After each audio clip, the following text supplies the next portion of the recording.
Hi, this is Matt from Work in Fintech, and today I'm super excited to be joined with Dmitry Buterin, who's a serial entrepreneur, a mentor, a blockchain investor, and also some people say the grandfather of Ethereum. His son is Vitalik Buterin. And I'm also joined today by Work in Fintech founder member Benyamin Ahmed, who is famous for creating a number of NFT collections, and he's only 12 years old. So both today, Benjamin and I will be interviewing Dmitry. So Dmitry, thank you for joining us, and it's great to have you on the podcast. Yeah. Hey, Matt. Nice to join you here. You're a serial entrepreneur yourself. Can you tell us a bit about your background and what you've done? Grew up in the Soviet Union, and I kind of was a geek early on and got interested in computers and technologies. And there was not that much available back then, especially in the Soviet Union. And I went to study computer science in university, graduated, had lots of interesting experiences watching their centralized giant of the Soviet Union fall apart very quickly. And I mean, you could see that it was rotting. So I worked for a little bit as a software engineer, then as a kind of computer systems consultant, and then quickly started my first business when I was 25. So that was back in Moscow, and that was again like in a software space, and that's where I started what I've done all of my entrepreneurship pretty much. And then I moved to Canada 21 years ago, and been living in Toronto ever since. And I've done several companies in the software space. Some of them, they were like service related, and then their most latest one was Wild Apricot, which was software for small nonprofits. So that's kind of high level picture of me. And we've been obviously researching you and learning all about you in the week before this interview that we've been excited about. And we've seen you've mentioned in previous interviews, you talk a lot about curiosity and passion, and how that's vitally important. And you also talk about how, you know, having joy and peace in your life will bring you happiness. And Ben, have you got a question on that? Yes. Can you talk about how you set up yourself for success in this regard? My first level answer will be, don't set yourself up for success, right? Because success is for most people, it's like they're trying to seek success, and they're really, the subconscious drive for that is the hope that, oh, when I reach success, things will be so different. I'll be so happy. People will love me. I'll have all this money and love and everything. And that's bullshit. You know what? People achieve success, and then their mind is like, it's basically just a pattern in your mind. Like, it's like, I'm uncomfortable right now, but when I get something else, let's say success for many people, then I will be so different. But, you know, people will keep seeking whatever they're seeking, right?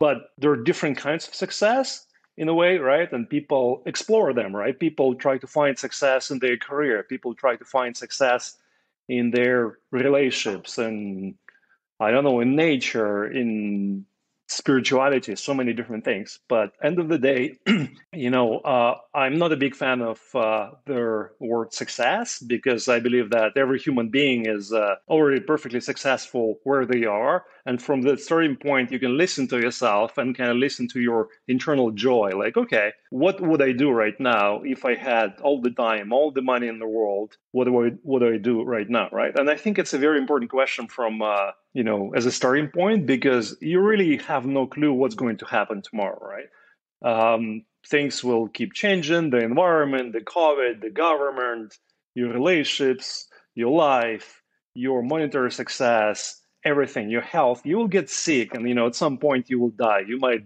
die tomorrow. You have no idea how much time you have, people close to you, right? So end of the day, this is really, how do we get ourselves back into the present moment? How do we connect with what is happening now, and then do this versus like trying to do stuff that will give us some kind of future success, whatever is our definition of success. Thank you. And with the age-old nurture versus nature argument, it feels like you've provided both to your son, which no doubt has helped his worldviews of pursuing like greater good and to improve society. As a parent, how does that make you feel? You know, like every human being is the result of so many, the multitude of influences, right? From genetics, from contributions of its parents, grandparents, their close family and friends, the society, the community, so many things, right? So for me, the question of trying to find like, oh, what was the secret? It's really what was the factor? Was it nature? Was it nurture? Was it this person? Whatever. You know what? I'm very grateful that the universe granted me the role of being one of infinite many contributors to what is unfolding now with Ethereum and decentralized technology and all the cool, awesome things that people are making happen on that, right? From DeFi to NFTs and all of you guys, right? Like Vitalik, again, he's the conduit for this whole huge, amazing, infinite thing to happen, right? And I'm really grateful that it just happened that I happen to have a really first row seat to that, right? Isn't that amazing? No, absolutely. And moving on to, I suppose, blockchain, like with the emergence of blockchain and Web3 and Ethereum, it feels like there's a Cambrian explosion, which is leading to the next stage of the internet. And obviously, Ethereum, Vitalik's creation is playing a vital role in that. And then you've got a couple of questions on that, haven't you? Yes. How do you see crypto intersecting with the metaverse? Again, the word metaverse, who knows really what it means, right? Also, in a few years, we might look back at this and with some cringe, like, oh, was it the same as people were calling internet information superhighway or some other funny names? So metaverse, I'm not sure will be the final term we settle on, right? But if you will, it's a way for people to have more and more of their life happening in their digital continuum, right? So. And I think that blockchains, decentralized technology really brings a very new and unique aspect, to humans, because when you have your physical possessions, right,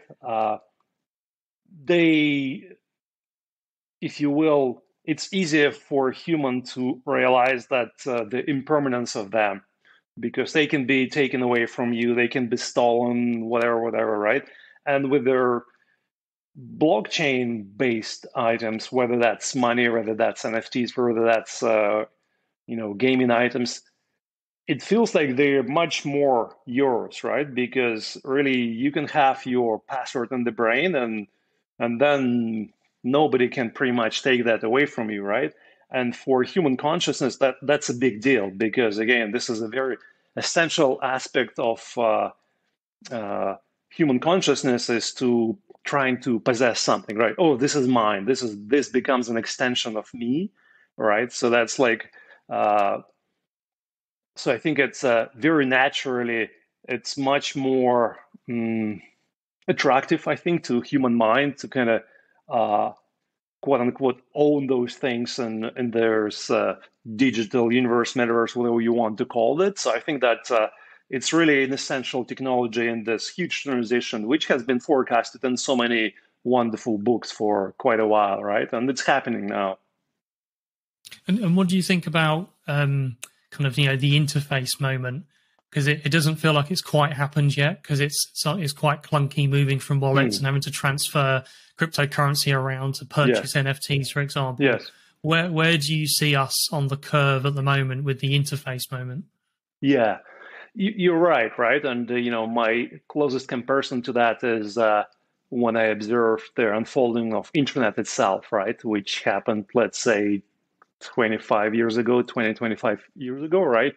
And there was first, and even before internet, we had all those clunky services like Gopher and FTP, and even the first websites. They were just those ugly static HTML pages.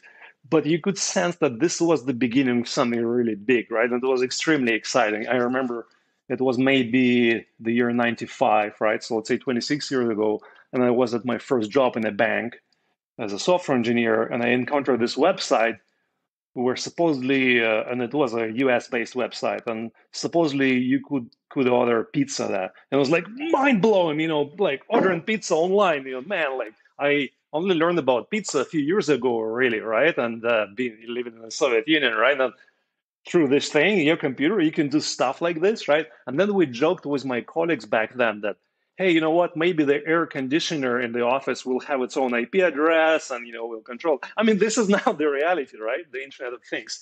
So when I look at the crypto space, right, it's we are still in early stages, right? And you're right that interfaces are clunky and whatnot. But it's way better than it was, let's say, 4 years ago, right? And the previous boom and bust cycle of ICOs and whatnot. It's still not quite as useful, as usable to average normal person as it can be. But this changes so fast. Like every day you have new interfaces. And I think that right now it's also a huge opportunity, right? Because lots of awesome people focus on the fundamental technology, right? But also now lots of people focused on actual human experience, right? And this is really the gist of this. Like, how do you build systems for actual humans, right? That's why it's important to think about humans. I think that a lot of technology quite often is built in abstract. It's like for users, right? But there are no users. Here's this guy, here's this lady, here's this young adult. They all have different interests, different capabilities, different directions, right? So it's really key to think about their human journey, right? And this is happening. So I think this is an amazing opportunity for lots of people now to build on the foundational technology that is there. And it's still evolving, all the level 2 stuff, which I'm really excited about. Like take NFTs, right? For example, I didn't really get NFTs until very recently. For actually just a few weeks ago, I finally got into that, and if you will, kind of tricked my mind because I'm like, yeah, I'm not sure, like doesn't make much sense, and doesn't feel good to spend my ETH on this stuff. And I'm like, oh, but I also have some Bitcoin, and Bitcoin, as wonderful technology as it was, seems to kind of have ossified. So I'm not really sure where it's going. So why don't I take some of my Bitcoin, convert it into Ethereum, and just play with that? If I lose it, so be it. But then I've lost some, I've been scammed. And I bought a bunch of NFTs, right? Over the last few weeks. And then I really understood that, oh, wow, it's really about human emotions. It's about the sense of community. It's about art. It's about sharing. It's about belonging. It's about our uniqueness. So everything is really connected. At the end of the day, it's connecting to our human emotions, right? So, and this is really unfolding right now in front of us, right? Still early, tons of opportunity. Just picking up on a few things you said there. You mentioned ICOs and human emotion and humans.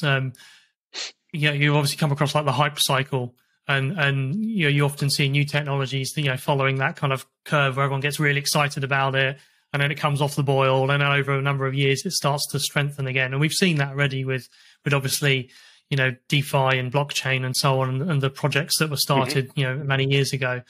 We obviously saw that big boom in ICOs. What is it, like 3-4 years ago? Yeah. And some people think you might be seeing a similar kind of boom in NFTs at the moment. Do you have an opinion on that? On again, humans hearing about? I remember 5 years ago when everyone was talking about Bitcoin. Wherever you go, people are talking about Bitcoin. Even people that are far older than you who you wouldn't expect them to be talking about it. Yes. And now you're beginning to get the same with NFTs as well. Yes. Do you think there's a similar kind of boom and potentially bust happening?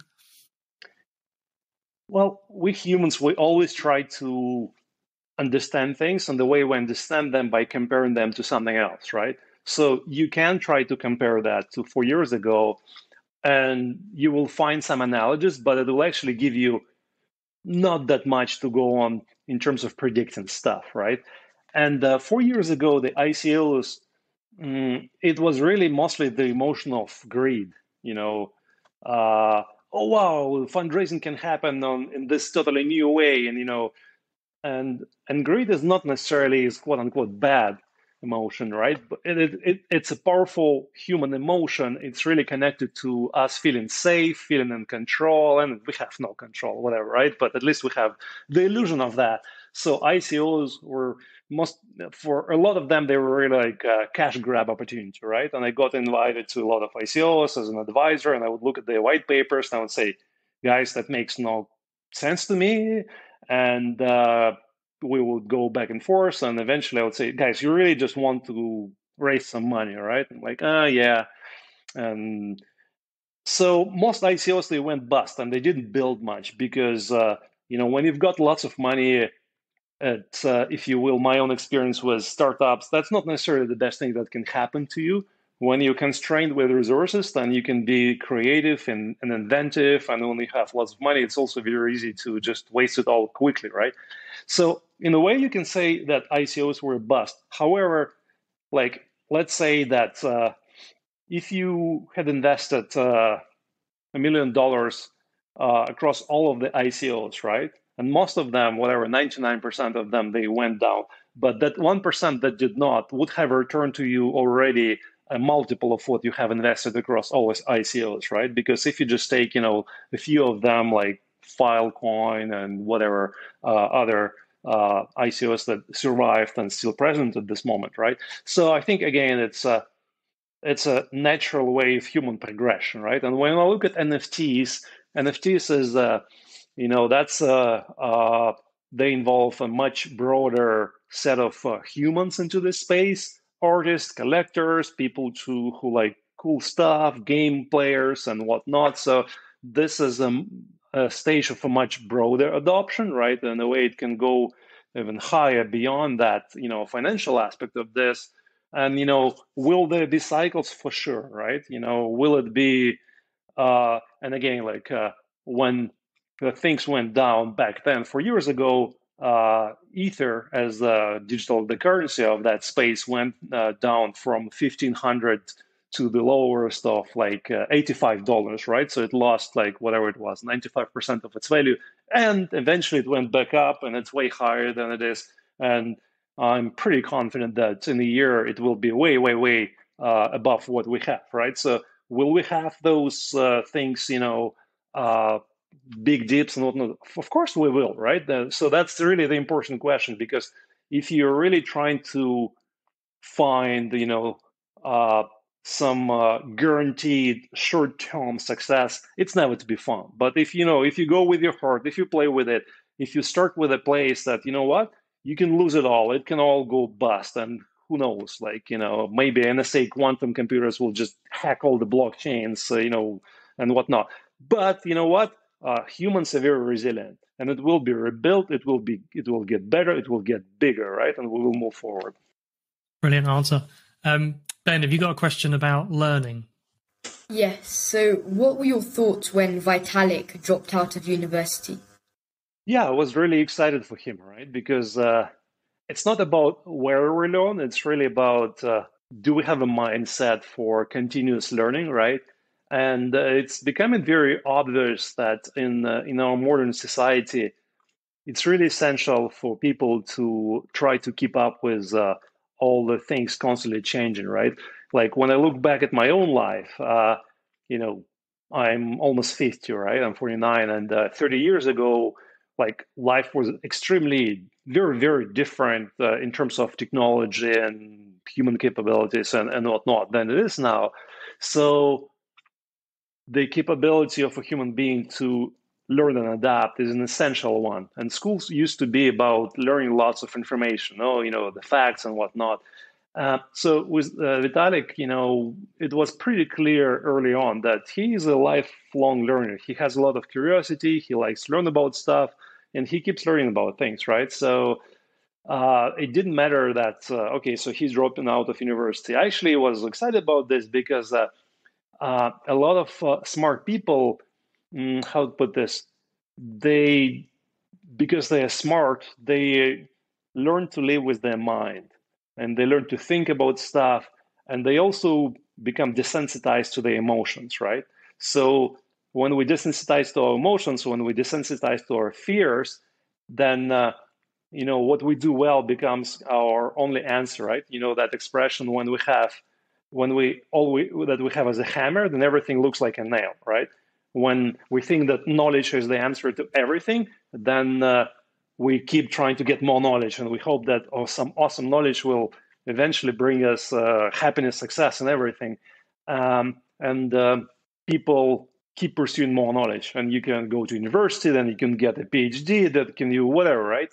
you can get 2 PhDs and so what, right? But life is much more than just, if you will, abstract knowledge, right? So for me, I was really happy that I knew that, okay, I mean, that's what I said to Vitalik, that if you drop out, then I have no doubt that you will keep learning, right? And I'm actually excited that you will learn much more by doing hands-on stuff, engaging with people. Maybe you will build a company or whatever it is, right? And there's so much more learning happening in those things, right? And that's exactly what happened. And a lot of this learning is, if you will, much harder than academic learning, right? When you start interacting with people and humans realize, oh, wow, I have my idealistic view of the world in humans and they're different. Some people, they want this and they want that. And some people tell me that I'm an asshole and that hurts. How do I deal with that? And some people put up offensive pictures of me online, right? Oh, how do I learn with that? And why do you do that? How do I deal with that? And why do they do that? So there's all kinds of learning, right? So for me, and actually, Stani Kuleshov, the founder of Aave, he did a Twitter post today. He said, I believe, something like, I worship knowledge or something like that. And my reply to that was that I used to kind of think this way, but now I really vibrate with curiosity, right? And for me, curiosity trumps knowledge because knowledge is kind of more final. It's like, I know this is how it is, whatever. Curiosity is more like, oh, okay, I think this is how it is. This person thinks that this is different, right? And if my only answer is like, or you must be stupid or evil, then I'm not really learning that much. But when I'm curious, I'm like, oh, I learned this. This is obvious to me. I know this, and this person knows something else, and that's totally seems to be in a position to me. How do we reconcile that? Why is that? And so curiosity for me is an essential aspect of our ongoing evolution, right? And this is an alignment of a human being with the flow of life, because life never stops. It's and for me, it's like, again, take Bitcoin, a wonderful, amazing invention that kind of created, that was the foundation of so many other things. And when I hear people who kind of post online, they say, you know what, it was perfect. All the ideas about the original invention of Bitcoin, the monetary policy, it was perfect, should never change, and that's it. I'm like, no, guys, life is not like this. Life will keep changing, things will come up. And if we are not adapting, if we're not changing, at some point, we will be broken. There's no way around this, right? So that's how I think about this. No, that's really interesting. So it's a combination of always evolving, always learning, being curious, and constantly looking for good questions as well as good answers. The questions are even more important sometimes. Yeah, and then it kind of leads to the range of multidisciplinary experiences, which then can feed into, like you say, your experience, which then helps you look at things in a different way. Yes. And what's your thoughts on kind of academia and universities in the longer run? Because obviously we've seen in COVID in the last 18 months or so, schools and university and everything's all had to go online. And therefore there's been a different way of consuming knowledge and learning and interacting with peers. A lot of people have suffered, because when you've gone to university or college, part of that is meeting people who are studying different things to you as well. And again, helps with your network and range. So that obviously is something that needs to stay. But where do you see kind of these ancient 500-year-old universities which haven't evolved in some cases, having to make that leap into Web3 and the Metaverse and all the things on the horizon? What do you think the future is for that? I think there will be a huge evolution of ongoing evolution and change in the ways that we learn and study and whatnot. Because one amazing aspect of when you go to university, right, you typically at a young adult stage, and you have a better idea of what is of interest to you than when you're in school, you're just kind of going with the flow. But when you are 17 or whatever, right, and you go to university and you go to study something that you like, then you join a community of people interested in kind of similar things. So being part of that community, interacting with other humans, that's a really important, essential aspect of learning, right? However, beyond that, I think that the established academic institutions, they don't have that much to offer because they kind of offer this huge prepackaged chunks that are not of knowledge that are not evolving as fast as life evolves now. And you can get most of this knowledge, if not all of it and more, you can get it online, right? I think that a lot of their academic institutions, there's not enough focus on hands-on practical learning and knowledge, which is also beyond just pure abstract knowledge, but it's about to make something happen, you have to interact with others. You have to interact with the team. You have to know so many other things than just having an abstract knowledge of this particular thing. So, and I think it's their learning of the future really will keep happening in smaller chunks. It will keep happening in a more playful environment because we humans, we love to play, like, can we build children all of our lives, and, find a way to play this game and, get this rewards and get this, fun imagery and like, can we learning as we playing kind of thing, right? That's much more natural. And I think that the aspect of community that is now a really important aspect of going to, let's say, university, I think it's can be achieved more and more through online connections. And it's hard to quite replicate that yet, right? Because the human interaction, it's much more than just like typing stuff online. But you know what? Then you have video, then you have VR, then you have other stuff. So humans eventually develop deeper and deeper online connections, right? And I know that, again, when I look at Vitalik's journey, when he joined initially their Bitcoin crowd, if you will, people who were Bitcoin enthusiasts, right? He joined it online, and he was a kid in high school, and he was doing stuff, and nobody really knew much about him except for his handle, right? But then also because of that, that expression online, nobody knows you're a dog, right? And that also gives you a lot of freedom, right? Because people can take you on your merit. They can read your stuff.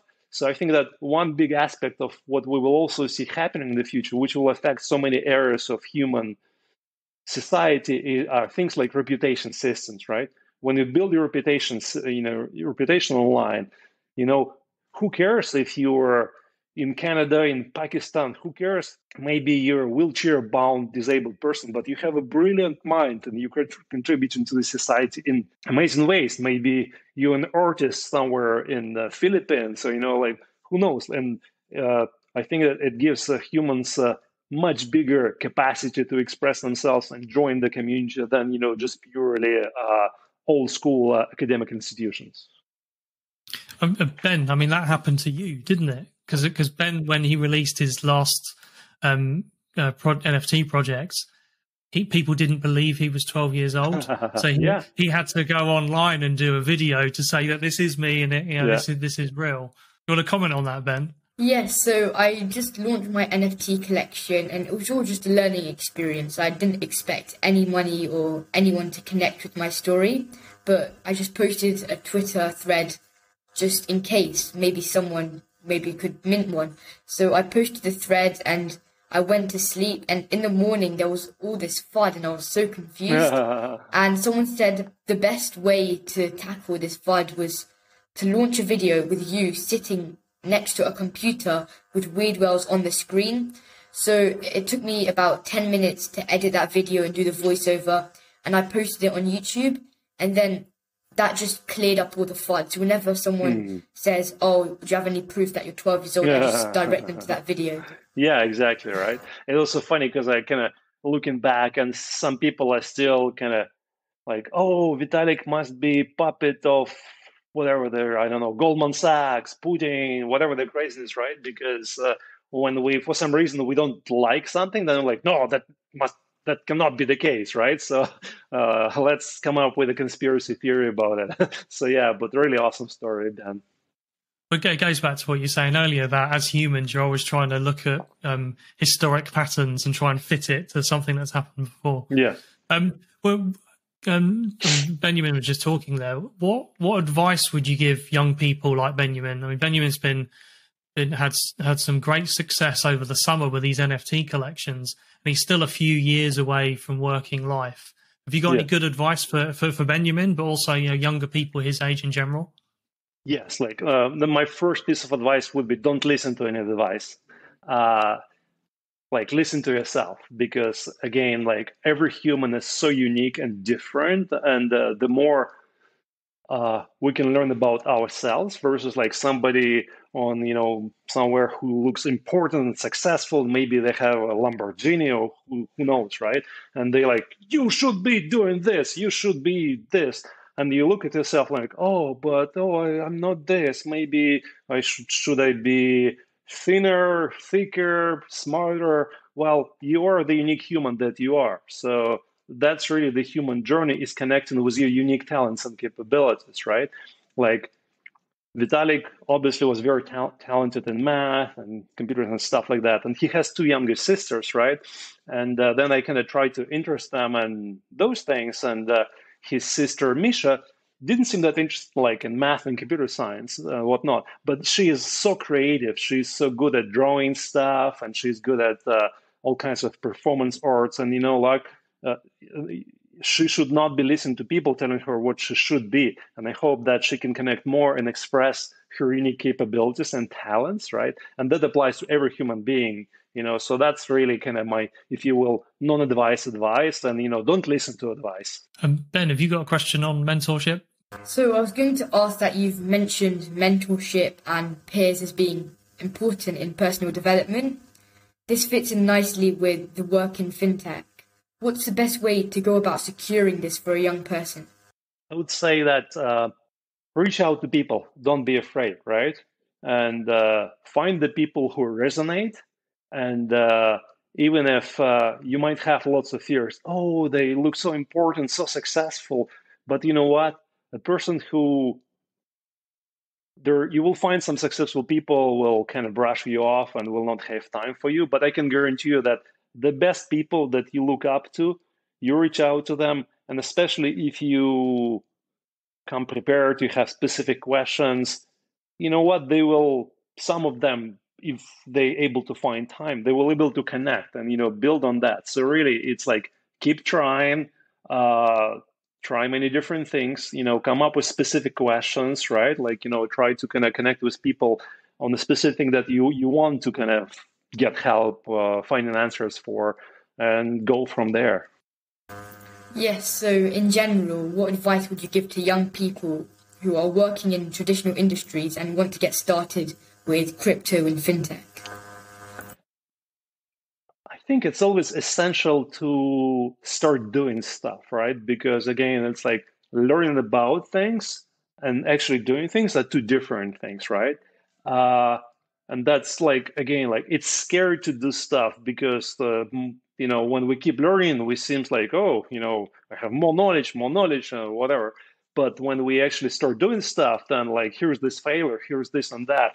But you learn so much more from actually doing things, right? And that's what I found. Even when I look at my own NFT experience, when I was looking at it from the side, I had one perception of that. When I started okay, let me try this and mint this and buy this. And then I got scammed on OpenSea. I'm oh, wow, cool. Looking at all of those things and kind of understanding the community. And then on Twitter, people started engaging with me.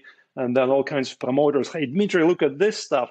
You learn so much more when you actually engage with this, right? And the same applies to any kind of aspect of decentralized tech and crypto and DeFi. Start using different apps, So find a way to actually play with that, right? And thankfully now it becomes much more feasible because of level 2 solutions, because, playing with base, level 1 systems is becoming pretty expensive now with all the demand, right? But with things like Polygon and Arbitrum and Optimism and so many other ways to do this, you can go on Arbitrum and you can, mint an NFT, you can play with some DeFi tools and it's extremely inexpensive, do some Uniswap on Optimism and whatnot. So really, once you start doing stuff, and that's kind of been the case, as I've been talking to my girlfriend about this space, and at first she sounded very abstract, but then I helped her set up a wallet, then I kind of pointed her to NFTs, and she tried this, she tried that, and then she got really curious and interested, and that's really the case. That's how we humans work. When it's abstract and far away, that seems unknown and scary, but when we play with that, right? So whatever your work is, like I'm sure that every human can find a few hours a week just to play with stuff. And then it's like, there are some really amazing resources. In the crypto space, I think one of the amazing resources is Bankless, a podcast and all the resources they put out. And there are many others, of course, right? But that's an awesome starting point. Listen to some of this stuff, and they have a lot of like practical advice. Hey guys, try this, do this, and play with that. So, and from we've also spoken about technology, we've spoken about kind of mindset and learning. I can see there's a picture of a Buddhist monk on your wall, and I think you've kind of been traveling and kind of meditation, kind of retreats and things like that. Can you just talk about how people should also approach kind of wellness, both mentally and physically?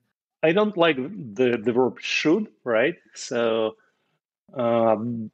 people always kind of approach that in a way that's they can approach at the moment, right? Because, for example, for me, I've been only really discovered meditation in my 40s, right? And yeah, that was perfect in my journey. I think that, again, it's all about sensitivity. It's about recognizing that the human mind is always trying to look outside of itself and know more and whatever. But how can, especially for smart people, lots of very smart people involved in the crypto space, right? As I mentioned, they learn to live with their mind because they get pretty good at forecasting stuff, and the mind becomes very confident, overconfident. Oh, you know what? I know stuff. I can deal with stuff.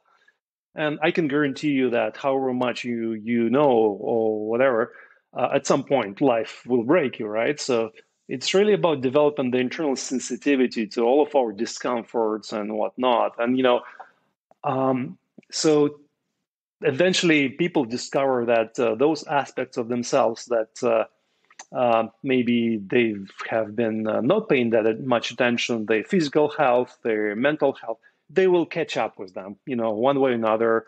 That's always the case.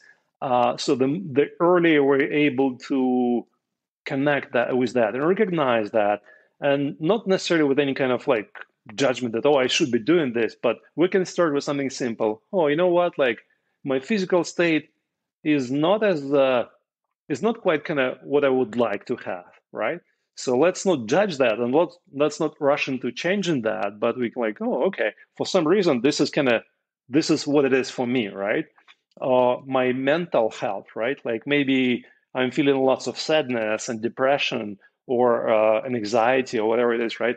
It's all starts with recognition and just like compassionate curiosity about that. Oh, look at this. Like, oh, I know this stuff. I have achieved this stuff. This is how I'm feeling physically. This is that. And then can we keep learning about that, right? Then, okay, let's say for physical wellness, what are some of the important aspects of this? Let's be curious about this. And then we learn about nutrition, about sleep, about exercise and whatnot. And with mental wellness, the same. Mental health, mental wellness, mental well-being. It's like, okay, so if I feel sadness and anxiety, and it's really interesting because this whole subject of mental well-being is really becoming more common for people to talk about this stuff because their answer for the generation before us, let's say 20 years ago, it was really like, no, I mean, let's ignore this stuff. Let's kind of keep surviving. Let's keep moving forward.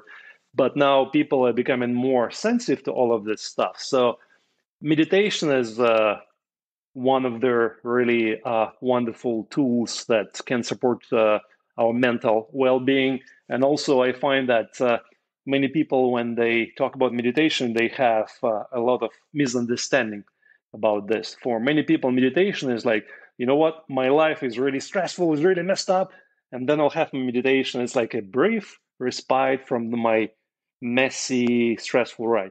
But meditation is not really a way to try to run away from your stressful life. It's more like a way to become much more sensitive to what's happening in you. And as you develop this sensitivity and you start kind of your mind-body system will start applying the sensitivity to your daily life. And then you will be able to see, oh, you know what, like this stress here like it's happening. I can sense that. Like for some reason, I'm having this when I interact with this person, and maybe when I'm doing this kind of stuff.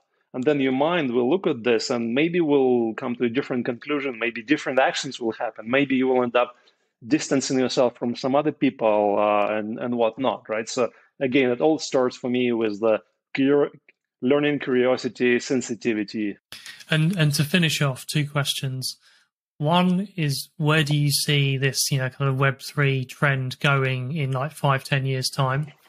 And the second is, how would you like to be remembered? In terms of the trend, I think that it will keep permeating the society in totally unimaginable ways, right? And short term, you can see that probably there will be a big revolution in social media, reputation systems, things like that. And Vitalik had a wonderful, wonderful talk about some aspect of this at ETHCC in Paris. I always recommend people to watch that pretty recent video. But in general, I think what also creates a new society, a new global society that's much more interconnected in different ways, right? Because it used to be the case, I live in this country, I'm in this community, and blah, blah, blah. So you were local. But now you're global. Ben, you can connect with people. You're connecting with people all over the globe. People aligned around the same, similar interests and, passions and whatnot. So that's happening, right? You can see that now. Like we used to kind of wait and say, okay, so what will our local government or whatever our country government will do for us? And now it's like, you know what?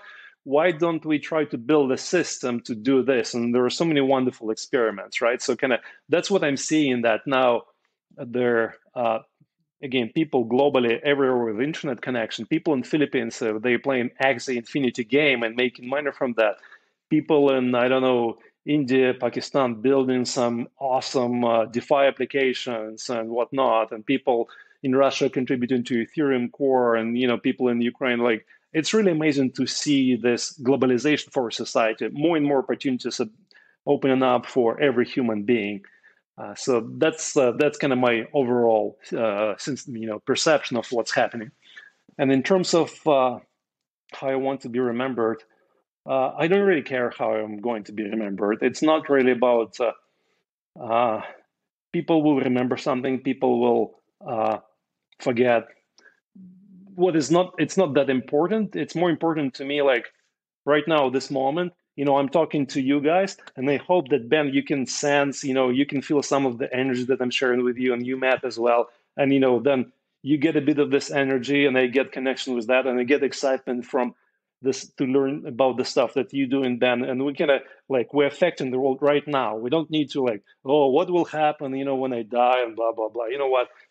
At my funeral, I hope people have fun. They have lots of kind of fun and they celebrate this, because life is unstoppable. Let's keep moving forward. We don't know how much we have left, but right this moment, what can we do to impact this, to enjoy our current state within our current capabilities? That's really the main question for me. That's fantastic. I just thought of one more thing, and then we'll finish off, because it kind of sits in some of the things that you're talking about. Are you familiar with the Gaia theory?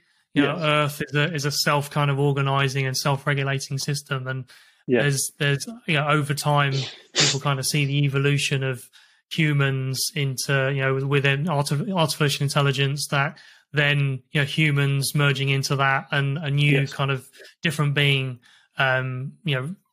living on Earth. Mm-hmm.